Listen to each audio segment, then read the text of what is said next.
Dear students, BSc Part 3rd, Physical Chemistry, Unit number 3rd, Spectroscopy, Video number 18। अभी तक आपने pure rotational Raman spectra of diatomic molecules के बारे में पढ़ा था। आज हम pure vibrational Raman spectra of diatomic molecules के बारे में पढ़ेंगे। या हम कह सकते हैं द्विप्रमाणवीय अणुओं के विशुद्ध कंपन रमन स्पेक्ट्रा के बारे में हम पढ़ाई करेंगे। शुरुआत करने पर किसी द्विपरमाणुक अणु को एन हार्मोनिक ऑसिलेटर मानने पर ऊर्जा तरंग संख्या के रूप में हम लिखेंगे EV, V for vibrational, E for energy और बार फॉर वेव नंबर। तो omega E V plus half मसला ब्रैकेट 1 माइनस एक्स ई छोटा ब्रैकेट V प्लस 1/2 ब्रैकेट बंद और मसला ब्रैकेट भी बंद। ये हमारे पास जो है किसी द्विपरमाणुक अणु को एन हार्मोनिक ऑसिलेटर मानने पर ऊर्जा तरंग संख्या के रूप में आ जाएगी। विशुद्ध कंपन स्पेक्ट्रा के चयन नियम को लागू करने पर यहाँ पर चयन नियम है del V for vibrational level के लिए डेल V इसको हो जाएगा +-1 +-2 एंड +-3। यदि ट्रांजिशन या संक्रमण V बराबर 0 से V बराबर 1 ट्रांजिशन हो तो स्पेक्ट्रम में मूल अवशोषण बैंड जो हमें प्राप्त होता है वो इस तरह से होगा। V बराबर 0 के लिए EV0 या 0 लिख देंगे, ये पार आ जाएगा वेव नंबर के लिए। ओमेगा E V के स्थान पर हम 0 लिखेंगे। देखिए इक्वेशन नंबर 1 जो है, इस इक्वेशन नंबर 1 में V बराबर 0 के लिए V का मान हम क्या करेंगे 0 रखते हैं, तो हमारी इक्वेशन 1 कन्वर्ट हो जाएगी EV0 bar equals to omega E V के स्थान पे क्या रखा हमने 0 प्लस की जगह प्लस 1/2 फिर 1 माइनस एक्स ई यहाँ पर फिर V के स्थान पर अपन क्या रख देंगे 0 प्लस 1/2 और तो 1/2। ये हो गया समीकरण नंबर 1। और V बराबर 0 1 में जब हम V बराबर 0 रखते हैं तो हमें मिल जाएगा समीकरण नंबर 2। अगर हम इसी में V बराबर 1 रखते हैं समीकरण 1 में तो इसे हम लिखेंगे EV1 bar equals to omega E 1 plus half मसला ब्रैकेट 1 माइनस एक्स ई और 1 प्लस हाफ। ठीक है, ये हो गया इक्वेशन नंबर या समीकरण नंबर 3। अब यदि हम डेल ई बार निकालना चाहें, आवर्ती में अंतर निकालना चाहें, तो हमें उच्च ऊर्जा स्तर में से निम्न ऊर्जा स्तर की जो वेव नंबर है या ऊर्जा है उसको हम घटा देते हैं। तो हम समीकरण 3 में से 2 घटाएंगे तो हमारे लिए डेल ई बार का मान आ जाएगा ओमेगा ई 1 माइनस 2x ई, और ये हो गया समीकरण नंबर 4। हम ये भी जानते हैं कि वेव नंबर कह दो या डेल वी बार कह दो एक ही बात है, तो डेल ई बार को हम डेल वी बार के रूप में भी हम रिप्रेजेंट कर देंगे। ओमेगा ई को हम V0 बार और 1 माइनस 2x ई लिख देंगे।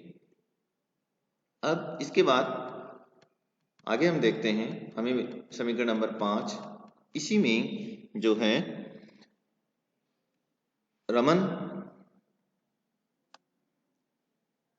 लाइन की तरंग संख्या, तो कोई भी आपके पास लाइन है तो उसमें जो भी आपकी एक्सटर्नल लाइन है या जो आपतित जो विकिरण है उसमें हमें प्लस डेल वी बार करना होगा।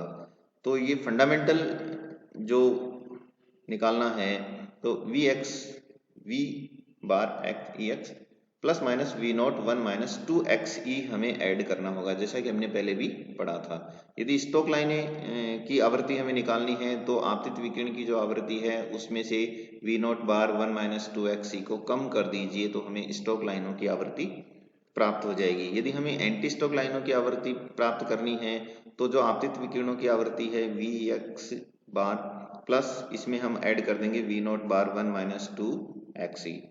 कहने का मतलब क्या हुआ कि यदि हमें किसी भी रमन लाइन की तरंग संख्या निकालनी हो तो जो आपतित विकिरण की आवृत्ति है उसे हम या तो हमें कुछ ऐड करना होगा या उसमें से कुछ हमें घटाना होगा। तो इस तरह से हम फंडामेंटल लाइन प्राप्त कर सकते हैं। अब चाहे स्टोक लाइनें हैं तो कुछ भाग इसमें से कम करना पड़ेगा, जो एक्सटर्नल लाइनें हैं उसमें से कुछ कम करना पड़ेगा, और एंटी स्टोक लाइनें हैं तो उसमें कुछ ऐड करना पड़ेगा। अब हम बात करते हैं यहाँ पर वाइब्रेशनल स्पेक्ट्रा के लिए सिलेक्शन रूल या चयन नियम। अणुओं में घूर्णन एवं कंपन साथ साथ होते हैं, यानी कहने का मतलब जब कोई अणु जो है कंपन करता है तो उसके साथ घूर्णन अपने आप या स्वतः ही संपन्न हो जाते हैं। अतः रमन के घूर्णन व कंपन संक्रमण साथ साथ हो रहे होते हैं। तो शुद्ध घूर्णन स्पेक्ट्रा के चयन नियम अभी हमने पढ़े थे, डेल जे इक्वल्स टू 0 या +-2, और शुद्ध कंपन स्पेक्ट्रम के जो चयन नियम हैं वो हैं डेल वी इक्वल्स टू +-1, +-2 और +-3। लेकिन यहाँ पर जो है कंपन जो है अकेला संपन्न नहीं होता है, तो इसके साथ में जो है हमें कंपन के साथ में जो है घूर्णन भी संपन्न होता है। तो अतः हमें क्या करना होगा, कंपन घूर्णन स्पेक्ट्रम के चयन नियमों को लागू करना होगा। तो कंपन के भी हमें चयन नियम लेने होंगे और घूर्णन के भी हमें चयन नियम लागू करने होंगे। तो घूर्णन के लिए चयन नियम हमारे पास लागू हो गए, डेल जे इक्वल्स टू 0 और +-2, और कंपन के लिए हम सिलेक्शन रूल यूज करेंगे डेल वी इक्वल्स टू +-1। अब यहाँ पर आगे देखिए, द्विपरमाणुक अणु के घूर्णन और कंपन ऊर्जा स्तरों की समीकरण, घूर्णन भी हो गया और इसमें कंपन भी हो गया। तो ई रोटेशनल और वाइब्रेशनल, तो वाइब्रेशनल एनर्जी को भी ऐड करना है और रोटेशनल एनर्जी को भी ऐड करना है। तो एनर्जी जो है एच सी, ये इसकी आवृत्ति लिख दो या वेव नंबर के रूप में है, तो वो आ गई। तो ये तो हो गई एनर्जी किसकी, वाइब्रेशनल एनर्जी हो गई, और रोटेशनल एनर्जी जो है वो ये रही बी एच सी जे जे +1, इक्वेशन नंबर 10। या हम इसी को इस तरह से भी लिख सकते हैं, E rotational vibration energy levels के लिए H C omega E V +½ minus omega ई एक्स ई मल्टीप्लाई करके लिख दिया, और कुछ नहीं है इसमें, v +½ का होल स्क्वायर मल्टीप्लाई करेंगे ये आ जाएगा, प्लस बी एच सी जे जे +1। यहाँ v का मान यदि हम रखेंगे तो v बराबर हो जाएगा 0, 1, 2 एंड सो ऑन, और j का मान जो रखेंगे वो 0, 1, 2, 3 एंड सो ऑन। आवृत्ति के रूप में यदि हम बात करते हैं, आवृत्ति के क्रम में हम इसकी बात करें, वेव नंबर के रूप में हम इसकी बात करते हैं, तो v bar equals to omega E V +½ minus omega E x e we +½ का स्क्वायर ना होकर के ये 1 रहेगा यहाँ पे, प्लस बी जे जे +1।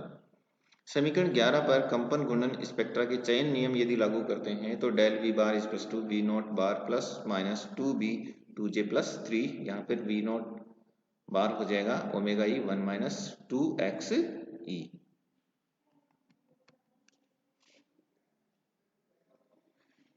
अब यहाँ पे 3 कंडीशंस हमें देखने को मिलती हैं। इक्वेशन को देखिए, यहाँ पे जो आपको दिखाई दे रही है समीकरण 11 के बाद में del V bar equals to V naught bar +-2b 2j +3। जब डेल जे का मान कितना हो, 0 हो, तो del V bar equals to V naught bar हो जाएगा। जैसे ही इसका जो है डेल जे का मान 0 होगा तो del V bar equals to कितना हो जाएगा, वी नॉट बार के बराबर होता है। जे के समस्त मानों के लिए हमें क्यू रेखाएं जो है प्राप्त होती हैं। आगे चलिए, जब डेल जे का मान +2 हो तो del V bar equals to +-2 2b 2j +3, तो हमें प्राप्त होने वाली रेखाएं जो है एस रेखाएं होंगी और जे का मान जो है 0, 1, 2, 3, 4 होगा। यदि डेल जे का मान -2 हो तो del V bar equals to V naught bar -b 4j +6, यदि हमें उस समय जो है हमें ओ रेखाएं प्राप्त होंगी। अब इन रेखाओं को जो है आपको चित्र के माध्यम से भी या डायग्राम के माध्यम से भी आपको बताया गया है। यहाँ पे देखिए, rotational vibrational transition in the Raman spectra of diatomic molecule के लिए ये डायग्राम आपको दिखाया गया है। अब यहाँ पे देखिए, ये आपके पास एक वाइब्रेशन लेवल है v बराबर 0। इस वाइब्रेशन लेवल में बहुत सारे रोटेशनल लेवल्स हैं, j बराबर 0, j बराबर 1, j बराबर 2, j बराबर 3 एंड सो ऑन, आगे आगे। इसी तरह से आपके पास दूसरा वाइब्रेशन लेवल है v बराबर 1, इसमें भी बहुत सारे रोटेशनल लेवल हैं, j बराबर 0, 1, 2, 3 एंड सो ऑन। अब यहाँ पर ट्रांजिशन की बात आती है कि कौन सा ट्रांजिशन कहाँ से कहाँ होता है, तो हमें कौन सी लाइन प्राप्त होती है। सबसे पहले सेंटर या बीच वाली लाइनों की बात करें। यहाँ देखिए v का मान तो v बराबर 0 से ट्रांजिशन किस में हो रहा है, v बराबर 1 में हो रहा है। तो वाइब्रेशन जो लेवल्स हैं उनमें सिलेक्शन रूल हमारा था +-1, तो ये +-1 को फॉलो हो गया क्योंकि 0 से 1 में जा रहा है। अब हम बात करते हैं डेल जे या तो 0 होगा या डेल जे बराबर जो है +2 या +-2 होगा। तो यहाँ पे देखिए 0 से डेल जे बराबर 0 से लाइन कहाँ जा रही है, 0 में जा रही है। डेल जे बराबर 1 से लाइन कहाँ जा रही है, 1 में जा रही है। डेल जे बराबर 2 से 2 में जा रही है और 3 से 3 में जा रही है। तो यहाँ पर जो सिलेक्शन रूल है वो del J equals to 0 follow हो रहा है। जब डेल जे इक्वल्स टू 0 का फॉलो होता है तो उस समय हमें जो लाइन प्राप्त होती है वो है क्यू ब्रांच। तो क्यू ब्रांच प्राप्त होने के लिए इनके सिलेक्शन रूल यहाँ डेल वी का तो पालन हुआ, वो है +-1, और डेल जे का पालन हुआ, डेल जे बराबर 0। यदि हम बात करें एस ब्रांच की बात करें तो यहाँ पर जे बराबर देखिए ट्रांजिशन कहाँ से हो रहा है, v बराबर 0 से v बराबर 1 में हो रहा है। साथ ही जे बराबर 0 से +2 में जा रहा है, जे बराबर 1 से +3 में जा रहा है। तो यहाँ जो आप देखना चाह रहे हैं कि s की जो वैल्यू है वो डेल v का मान +-1 फॉलो हो गया, लेकिन डेल j बराबर +2 हो रहा है। तो डेल j +2 कैसे फॉलो हुआ, j का मान 0 है तो यहाँ पर j का मान 2 है। यहाँ अगर 1 है तो यहाँ पर 3 है, यानी हम v बराबर 0 से v बराबर 1 में भी जा रहे हैं, साथ ही j लेवल में भी +2 ऊपर की ओर जा रहे हैं। जब ऐसी स्थितियां आती हैं तो हमें S ब्रांच प्राप्त होती है। तो डेल जे जब सिलेक्शन रूल +2 का फॉलो होता है तो प्राप्त होने वाली रेखाएं जो हैं S ब्रांच या S रेखाएं कहलाती हैं या S शाखा कहलाती हैं। इसी तरह से अब इधर देखिए, यहाँ भी v बराबर 0 लेवल से ट्रांजिशन जो है v बराबर 1 में हो रहा है, तो डेल v का मान जो है +-1 को फॉलो हो रहा है। साथ ही डेल j का मान -2 फॉलो हो रहा है। तो -2 से कैसा है, जैसे यहाँ देखिए 2 से आप कहाँ जा रहे हैं, 0 में जा रहे हैं, तो कहने का मतलब -2 फॉलो हो गया। यहाँ 3 से 1 में जा रहे हैं तो यहाँ पे भी -2 हो गया। तो जे लेवल्स की वैल्यू तो कितनी कम हो गई, -2 कम हो गई, लेकिन वाइब्रेशन जो लेवल हैं वो अभी भी +1 को या -1 को फॉलो हो रहा है। तो यहाँ पे जो फॉलो हुआ है वो है डेल v इक्वल्स टू +1, साथ ही डेल j बराबर -2। तो इस तरह से हमें जो है स्पेक्ट्रम में दो प्रकार की रेखाएं हमें मिलती हैं, रमन स्पेक्ट्रम की S व O रेखाएं। तो -2 के फॉलो होने पे जो रेखाएं मिलेंगी उनको हमने O रेखाएं कहते हैं। तो अवृत्त स्पेक्ट्रम या IR स्पेक्ट्रम की R व P रेखाओं के समरूप होती हैं।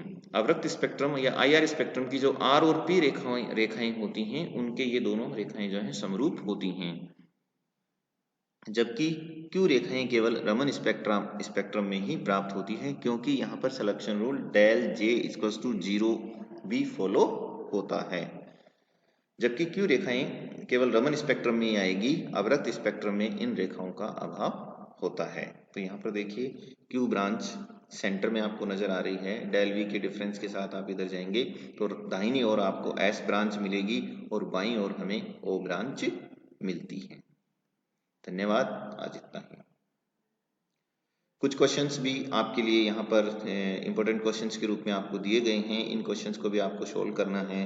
क्वेश्चंस मैं आपको बता देता हूँ। पहला, रमन प्रभाव क्या है समझाइए, साथ ही इसमें रमन प्रभाव में आपको इसकी डेफिनेशन लिखनी है, रमन शिफ्ट के बारे में लिखना है, थोड़ा सा डायग्राम के माध्यम से आपको इसको समझाना है। दूसरा है क्वेश्चन नंबर 2 जो है यहाँ इंपॉर्टेंट क्वेश्चंस के रूप में है, अणु की ध्रुवणता या पोलराइजेबिलिटी या classical theory of Raman spectra को समझाना है। इस क्लासिकल थ्योरी में आपको तीनों चीजें देनी हैं कि रेले लाइनें किस कारण से प्राप्त हो रही हैं, स्टोक लाइनें किस कारण से प्राप्त हो रही हैं और एंटी स्टोक लाइनें किस कारण से प्राप्त हो रही हैं। जब रेले लाइनें प्राप्त होती हैं तो उस समय आवृत्ति में क्या जो है हमें परिवर्तन देखने को मिलता है, आवृत्ति उस स्थिति में समान रहती है। अगर स्टोक लाइनों की बात करें तो आवृत्ति कम हो जाती है, जो प्रकीर्णित विकिरण है उसकी आवृत्ति कम हो जाती है। एंटी स्टोक लाइनों की जब हम बात करेंगे तो वहां पर एंटी स्टोक लाइन्स की आवृत्ति जो प्रकीर्णित विकिरणों की आवृत्ति है वो बढ़ जाती हैं। तो ये तीनों चीज़ों को डिस्कशन को हमें इस क्वेश्चन के माध्यम से जो है थ्योरेटिकल जो पोर्शन है उसको हमें काम में लेते हुए मैथमेटिकल पोर्शन को भी काम में लेते हुए हमें सॉल्व करना है। तीसरा है शॉर्ट नोट लिखिए, जैसे pure rotational and Raman spectra, pure rotational Raman spectra है, या एक और यहाँ पे क्वेश्चन बनता है रोटेशनल वाइब्रेशनल रमन स्पेक्ट्रा और ऑफ डाई एटॉमिक मॉलिक्यूल्स के लिए हमें ये समझाना है। तो आई थिंक मैं सोचता हूँ आपको ये टॉपिक स्पेक्ट्रोस्कोपी, जिसमें वीडियो नंबर 1 से लेकर के 18 तक के वीडियो हैं, आपको ये अच्छे से समझ में आया होगा। धन्यवाद।